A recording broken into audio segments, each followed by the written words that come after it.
Good evening, citizens, guests, council, and staff. Good evening. It is May 19th. I happen to make a quick shout out to my daughter whose birthday is today. And with that, City Clerk.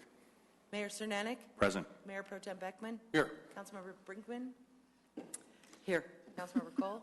Here. Councilmember Hopping. Here. Councilmember Stallman. Here. Councilmember Valdez. Present. Okay, and if everyone present could please stand. Ian and Zachary from Troop 114 are going to lead us in the Pledge of Allegiance.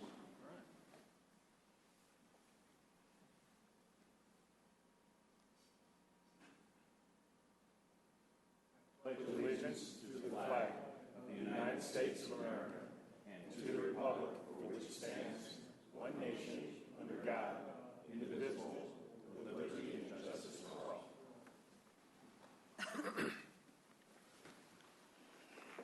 Thank you, Ian and Zachary.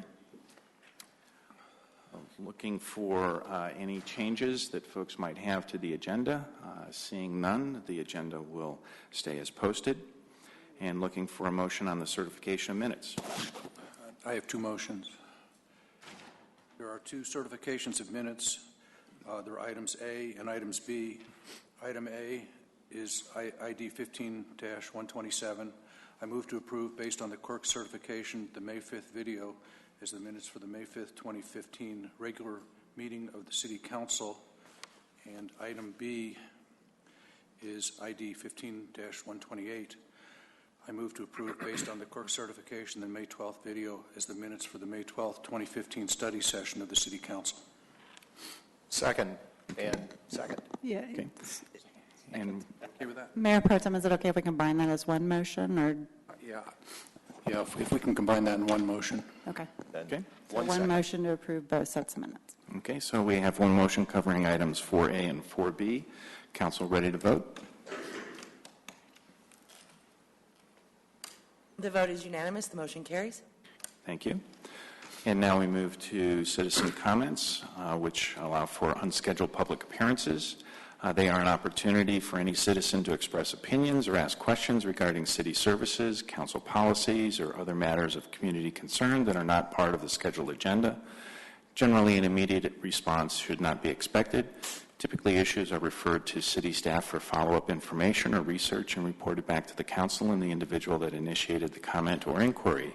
If any citizen would like to speak during unscheduled public appearances, please complete a green citizen card, and these are located on the table at the entrance to the council chambers.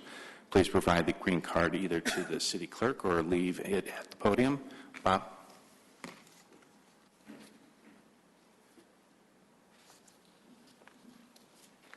Good evening, and thank you for the opportunity to speak. I'm Robert Bowen. I live in Centennial, Colorado. And the reason I'm here tonight is to let you know about a project that happened last weekend that beautified and improved a portion of this community. And hopefully that will be a seed that will sprout and grow all over the community and make Littleton and the whole area a better place. What the project was that a section of a parking lot of a church, Prince of Peace Church of the Brethren on Windermere, was in the middle of it was broken up. The asphalt was broken up. Water had ponded there. It was unsightly, and volunteers came together and took the asphalt up and turned that broken up piece of asphalt into a garden with trees and shrubs and flowers. The purpose of that, other than just the beautification of it, is that asphalt parking lots and roofs are the main reason that we have a lot of heating in urban areas. And when you can cool off parking lots, just even a little bit of the parking lot, it makes things better for everybody. It helps the climate. When you can add flowering shrubs and trees, it helps bees and hummingbirds. And even while the work was going on, bees and hummingbirds found the flowers and were enjoying them right alongside the workers. So if every parking lot in Littleton would do that, including ones that the city has control over, churches and schools and other parking lots, it would do a great deal to help the whole community. So we're hoping that this is a seed and that other people will follow suit, and you have a lot of influence over encouraging people to do that, and I would hope you would do so. But I think what's just as important about the project itself is how it came about. It started out as a project of the Earth Day project of 350.org, South Metro. They were joined by Working Family Initiative and the Sunshine Boys. And a whole group of volunteers came together, put up the money, and did the work. And really none of those people even went to that church. They did it just out of a spirit of love. The other thing about it was that it brought together probably the most eclectic group of people probably that ever does anything. People say elected officials never do anything. I'm not going to touch that one, but I can say that at least one elected official was there early, worked her tail off all day, outworked a lot of the other people, and that's Councilwoman Cole. But we had politicians and former politicians there, former councilman, a former state representative, a former mayor, a former candidate for Congress. We had a member of the Republican Central Committee there. We had 2 Democratic Party officers, Protestants, Catholics, a Jew, all kinds of different people working together, doing something together, proving that people can work together and accomplish things. I still got allergies from the work, so excuse me. But I wanted to recognize some of the people besides Councilwoman Cole that made this happen in alphabetical order. Frank Atwood, Laurette Barentine, Carol Brezak, who is here, Marty Brezak, Patty Briones, Doug Clark, who I'm sure you know, Jeannie Erickson, the pastor of the church, one of the pastors, Reverend Gail Ersman Valletta, Sharon Freitz, Betty Harris, who is here, and Betty, by the way, pulled all the logistics together, the volunteers, the trucks to get the materials there, got the materials bought and ordered. Flora Hernandez, Neil Lundquist, another pastor of the church, Reverend Jeff Newman Lee, Rex Sabotnik, Angela Schnaubout, Paula Seelard, and Jose Trujillo, who you know. So all of us, and I pretended to be the manager, but worked very hard on that project, and I would think that needs to be recognized by you. Thank you. Thank you, Bob. And I think the white stones look particularly good, and I wasn't envying the folks that were doing the tilling. So, anyone else? Betty?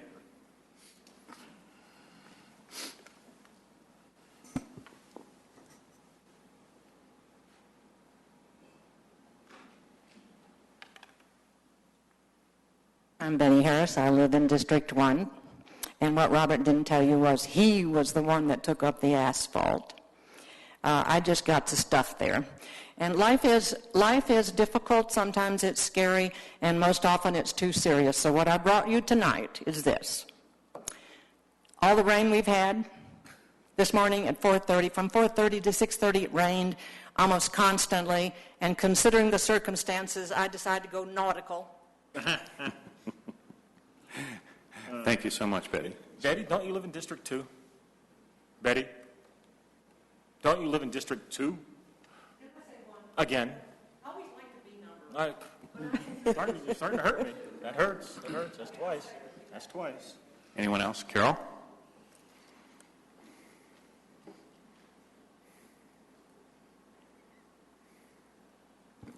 I'm Carol Brezak, and I live in District 4. Tonight I'm here at Frank Atwood's request to address the implementation of TIF. Section 3125-1079 of the Urban Renewal Law states that any urban renewal plan may contain a provision that taxes levied after the effective date of the approval of such urban renewal plan upon taxable property in an urban renewal area, or that municipal sales tax collected within said area, or both such taxes, shall be divided for up to 25 years. What this means is the effective date for the adoption of an urban renewal plan is the effective date of the provision of TIF included in the plan. TIF is related to the plan and not to a project. That means on the following dates, plans were approved for TIF of both sales and property taxes in Littleton. According to the law, any property and sales tax increment produced in these 4 areas shall be divided. Divided meaning the increment shall be given to Lyft. The TIF clock has started and will continue to tick for the next 25 years as written in the plans and approved by a majority of this council. I know there are those on council that do not believe that the increment will be divided until there is a project, and only the property involved will be TIF'd. According to Mike Kerrigan at the Department of Property Taxation, this is a common misunderstanding by many. In a response from Mike Kerrigan, he wrote, and I quote, "The statute simply identifies the increment value as the portion of said property taxes in excess of taxes upon the valuation for assessment in the urban renewal area last certified to the effective date of approval of the plan. The perception that increment is money that would not be available if not for urban renewal is put forth by the Colorado Supreme Court's decision in Dura v. Byrne in 1980. The department does not take this position. The department recognizes that projects that are not direct undertakings of the Urban Renewal Authority may or may not occur anyway. The department does not have the authority to establish criteria for what undertakings will or will not occur, and therefore which undertakings do and do not directly contribute to increment gain.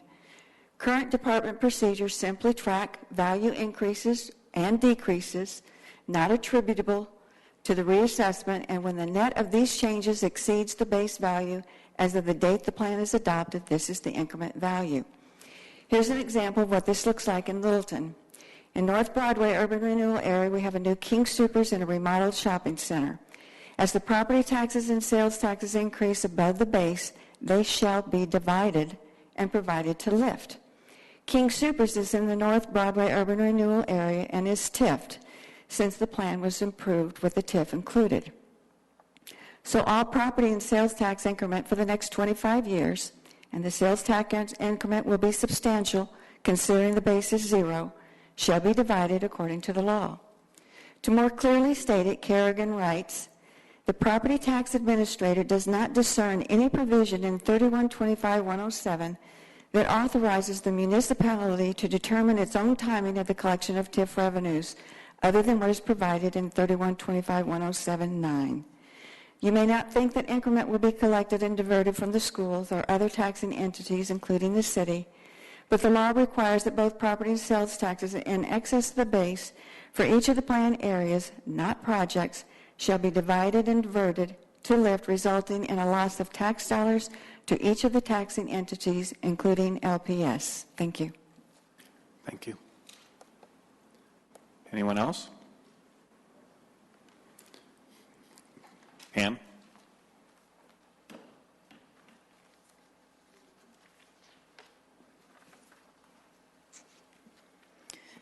Good evening, Council. My name is Pam Chadbourne. I live at Crestline in Nevada, a block and a half from here.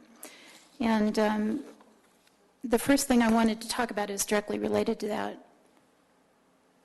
On Friday, May 8th, as everybody here probably knows, a suspect was given a warrant at the Essex House on the second floor and shot at an FBI agent. Because the agent was wounded, lots of law enforcement turned out besides Littleton Police. And I live next to the Essex House, and I have to say I couldn't have been safer.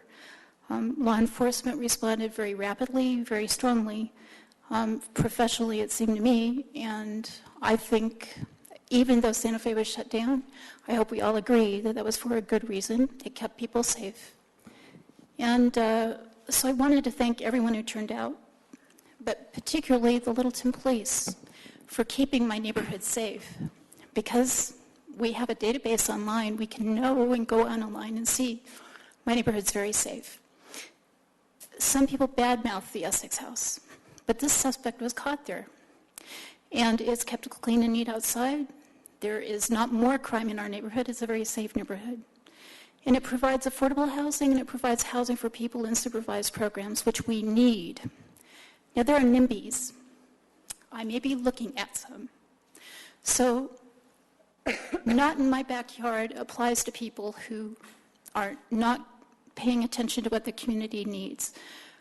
this is my front yard, but this is the kind of housing that we have to have near the light rail, and we need to have downtown. We need to have in America, folks, because 40% of the people don't have the income that we used to have, and that's not going to change for decades. So affordable housing downtown and at Essex House is important. And just give a nod to Essex House.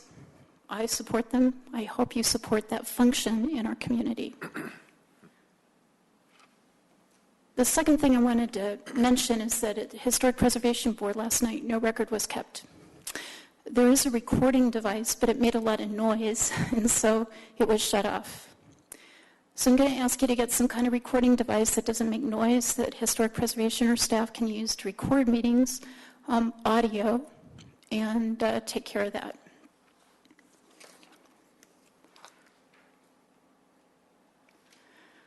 And I'm going to say, whether it's quasi-judicial or not is not the point.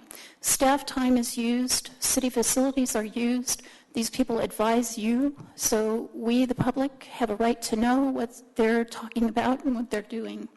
So the notes are important. Please make sure that there is some kind of record of these meetings. The third thing I wanted to talk about was the R5 first reading. And I'm looking at the attorney because I think I can make comments about it. So I'm going to point out that there are 2 studies already in work. We're getting grants to look at the light rail station and development around it, and zoning modernization and simplification. And the proposed R5 changes that you're talking about could actually obstruct or prevent the accomplishment of the desired outcomes identified in these studies. I'm going to mention affordable housing. So I think you ought to pull this and put it off until the results of these studies are available. We also should wait to see until we know how this change plays out in the central area. And I think Mayor Pro Tem Beckman said when you passed this in CA that he was surprised, it's controversial, no one showed up. But I don't think you're listening. So please wait. It doesn't make sense to consider this now. Thanks. Thank you, Pam. And anyone else? Seeing none, City Manager. Thank you, Mayor. We have a couple things on tonight's Manager's Minute. First, I wanted to let you all know that Andrea Minma Na is our Acting Community Development Director. We are planning on doing interviews within the next 2 to 3 weeks. We will be doing preliminary interviews to narrow the list down on Friday and then do our normal interview process a couple weeks from then.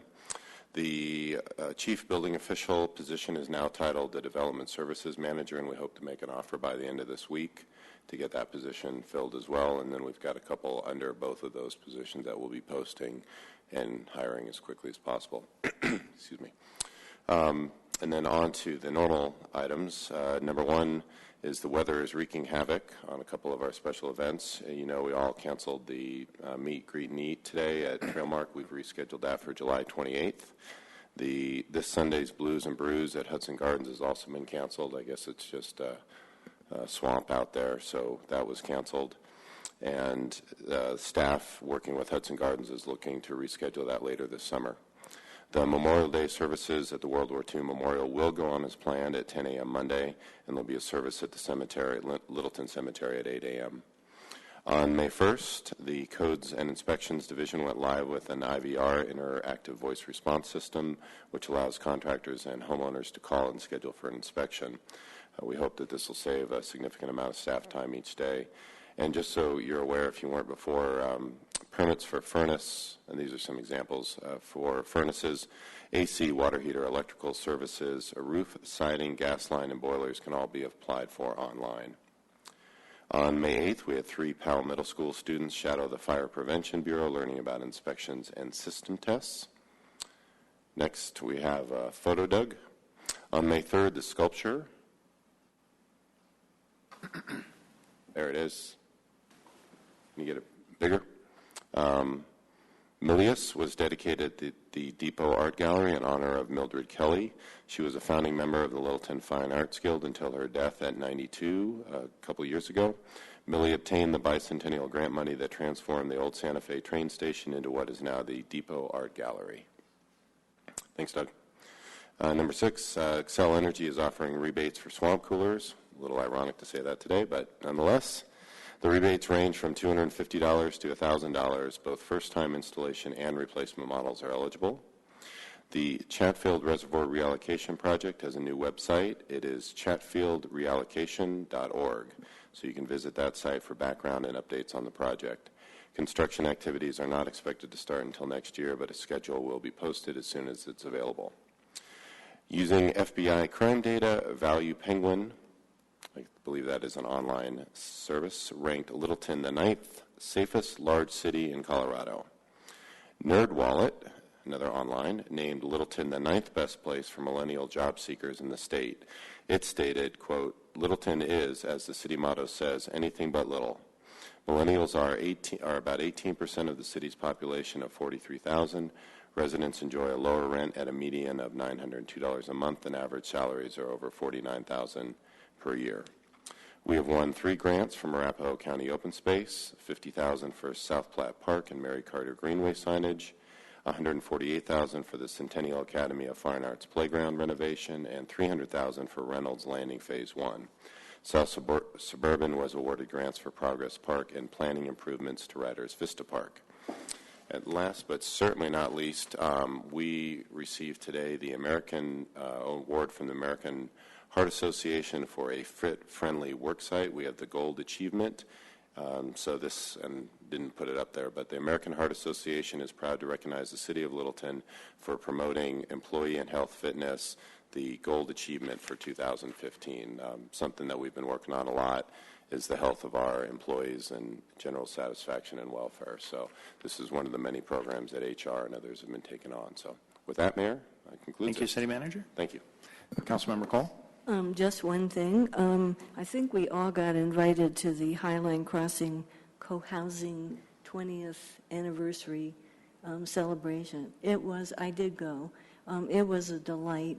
And one of the things, as part of the formal activities there, they cut cake and do all that, but they were very, very appreciative of the community block grant they got to build one of those little outdoor libraries, the little libraries. So you've seen them, I'm sure, at a few places already around town.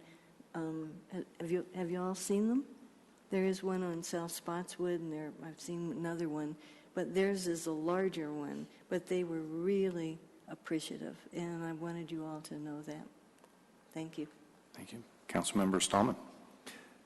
Attended the Fire Partner Advisory Committee meeting on the 12th of May.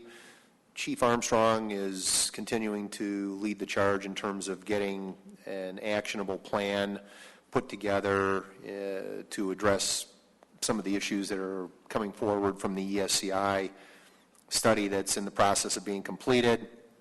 Some of these include upwards of 3 incremental medic units operating 10 to 12 hours a day, 7 days a week, which will stagger in probably at some point in time over the next year-ish. At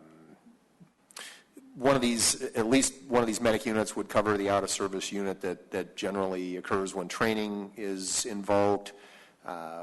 Looking at alternate station configurations, perhaps where a house is used instead of a full-on station, but that's, again, a bit of a longer-term objective. One of the things that I believe will be happening in the near term is LFR is going to probably start taking on some of the South Metro Fire District calls that are occurring within our territory, particularly the district territory over in Centennial. Councilman, if I could I just want to make sure it's clear. It's our calls that have been responded to by South Metro. That's a very I believe the chief would use the word poaching. Yeah. So, well, in so many words, that they are LFR calls that, per terms of the mutual aid agreement, which is now being renegotiated, which is the key to the whole thing. It's going to be our responsibility to field our calls, which is what should be happening, as opposed to South Metro coming in and taking a call that's in our service area. So, long story short, the other thing that's on the table again will be additional staffing to keep the quick cars operating on a more round-the-clock basis, and the balance that the partners will work through is trying to figure out what the right mix of medic units and quick cars is to maximize resources. But a lot of that will, once it gets flanged out and once the partners are all on the same page, certainly council will be apprised and we'll get a briefing from the chief and as appropriate to get us up to speed in terms of what the plan is and what will be an ongoing reporting structure in terms of progress towards the plan. Do you want to add anything to that there? Okay, thank you. Okay, thank you. Councilmember Valdez? Yes, thank you. I just want to thank the chief of police last week for giving us the kind of a review of what's going on this past year a little bit. And it was a very good review, so if you could please pass it on to him and all of our officers, the men and women, they're great. And with that, I appreciate everything they do. They get out there and risk their lives. And it was yesterday, 4 years ago, that I lost a dear friend of mine in Afghanistan, and it was Brandon Curtin. So my heart goes out to the Curtin family. Thank you. Councilmember Brinkman? No report. Councilmember Hopping? I just had a very good tour of the police department the other day, Jerry, so it was neat, and they are one of the very few departments in the country that has the CALIA certification. It's an accreditation, and I think it's somewhere around 5% of police departments nationwide have that, so that's really exceptional work on our police department. They have everything from holding cells to victims assistance, so right here in the building. So it was really a nice tour. I thought it was really nice to hear Mr. Bowen testify about the beautification project, Peggy, and I'm glad you're there, and I'm not on mailing list yet, but I think it's neat, and on behalf of bees as a beekeeper, I think it's great to have pollination types of gardens. It's a $15 billion cost if we don't have pollinators out there, and bees are in trouble, so that kind of project really does mean a lot, and it'd be a great thing for Boy Scouts to get into and everybody else. So O'Toole's and other Littleton businesses have lists of pollinating or flowers that are rich in nectar and pollen, so get those into your gardens. Thank you. Mayor Pro Tem Beckman? Hi, I just want to talk a moment about the Highline Canal. If you've had a chance to be along the Highline Canal, not just from the stormwater drainage of all the water that we've had, but they've actually had it open to run. And as I've mentioned a couple times in the past and want to continue to emphasize, that happens fewer and fewer times each summer. The Denver Water Board is planning less and less on the ability to deliver water through that canal. They've found other resources to do it, and that canal's future is very much in question, except all the jurisdictions along its over 70 miles have joined together to create a working group to save that Highline Canal and turn it into a linear park. Think of it as rather than as a water conveyance, think of it as an opportunity to have a park that goes 70 miles through at least 7 different jurisdictions, and that's what we're working on. And I want to tell you that the new piece of information is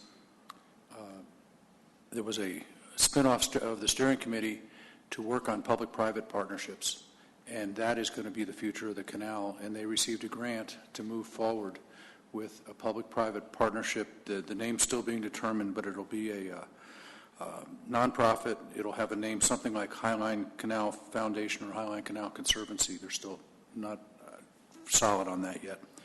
And the future of that canal then won't be so much dependent on folks such as taxpayers and jurisdictions and governmental entities. Instead, it'll be based on very similar to what's been done with Rails to Trails throughout the United States and some of the other major parks in some cities, where private money takes over and then ensures that we have the amenity for the public. And that is moving forward. So it's a very good thing, and I'm glad there's water in the canal.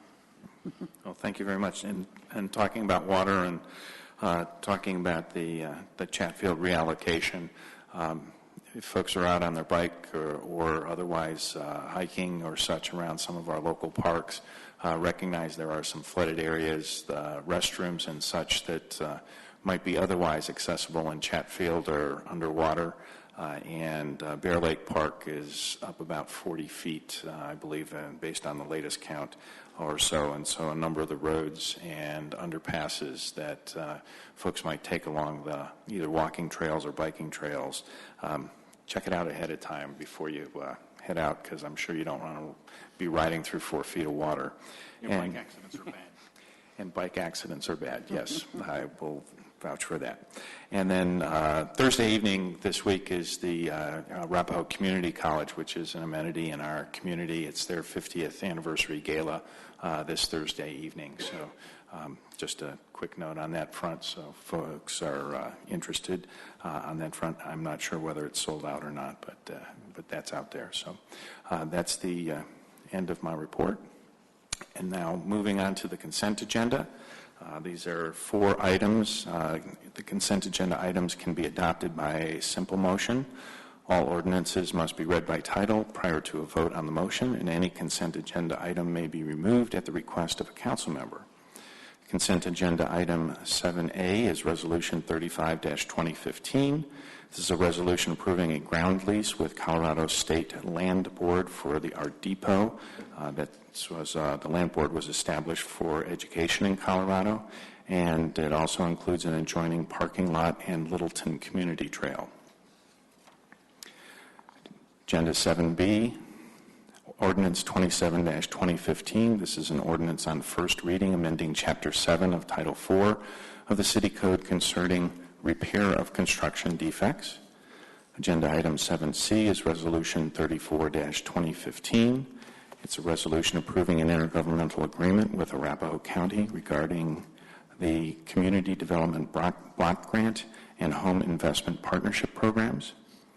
Agenda item 7D is ordinance on first reading amending Title 10 of the City Code regarding minimum lot size standards and commercial parking lots in the R5 residential multifamily zone district, with a note that second reading is scheduled for 6:30 p.m., not 6 p.m., 6:30 p.m. on June 2nd.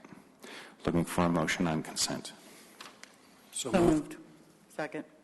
Okay, we have a motion and a second on consent agenda items 7A through 7D. Council ready to vote?